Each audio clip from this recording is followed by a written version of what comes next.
दोस्तों रिसेंटली आपने भोपाल और भोपाल के आसपास किसान आंदोलन के कई सारे वीडियोस देखे होंगे।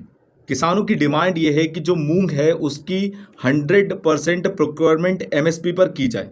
उम्मीद करता हूं कि आपको एमएसपी का सही मतलब पता होगा।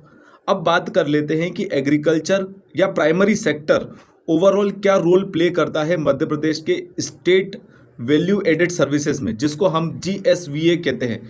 ओवरऑल अगर आप प्राइमरी सेक्टर का देखोगे कंट्रीब्यूशन तो 43% है। उसके बाद अगर आप एग्रीकल्चर अकेले का देखोगे कंट्रीब्यूशन स्टेट के ओवरऑल जो इकोनॉमी में वो 30% है। तो आप समझ सकते हो कि एग्रीकल्चर कितना इंपॉर्टेंट रोल प्ले करता है।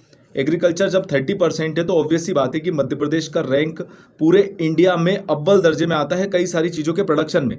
स्पेशली अगर मैं बात करूं पल्सेस की, जिसमें रैंक 1 पर है, और मेज़ जिसमें एमपी रैंक 1 पर है इंडिया में। पल्सेस के अंदर ही आती है मूंग, और मूंग की खरीदी को लेकर ही मांग की जा रही है एमएसपी की।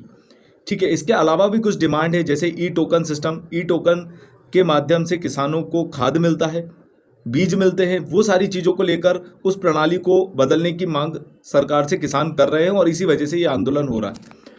लेकिन हमारे एग्जाम पॉइंट ऑफ व्यू से अगर हम देखें तो एमपी रैंक सेकंड पे आता है फूड ग्रेन प्रोडक्शन में, वीट प्रोडक्शन में, ऑयल सीड्स में, सोयाबीन में और चना में। तो आप समझ सकते हो ओवरऑल कि क्या कंट्रीब्यूशन है प्राइमरी सेक्टर का।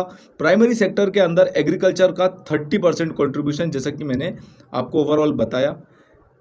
किसानों के लिए सरकार कई सारी योजनाएं भी चला रही है ताकि उनका उत्थान किया जा सके, जैसे किसान सम्मान निधि योजना और किसान कल्याण योजना। अब मैं आपसे कमेंट सेक्शन में ये पूछना चाहूँगा, इन दोनों योजना के माध्यम से किसानों को कितना पैसा मिलता है।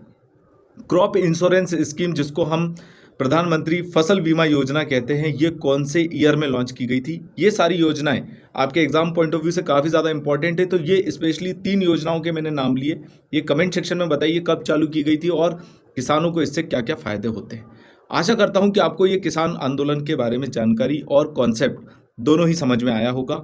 इसी तरीके के कॉन्सेप्चुअल वीडियोस के लिए आप चैनल को फॉलो और सब्सक्राइब करना ना भूलें।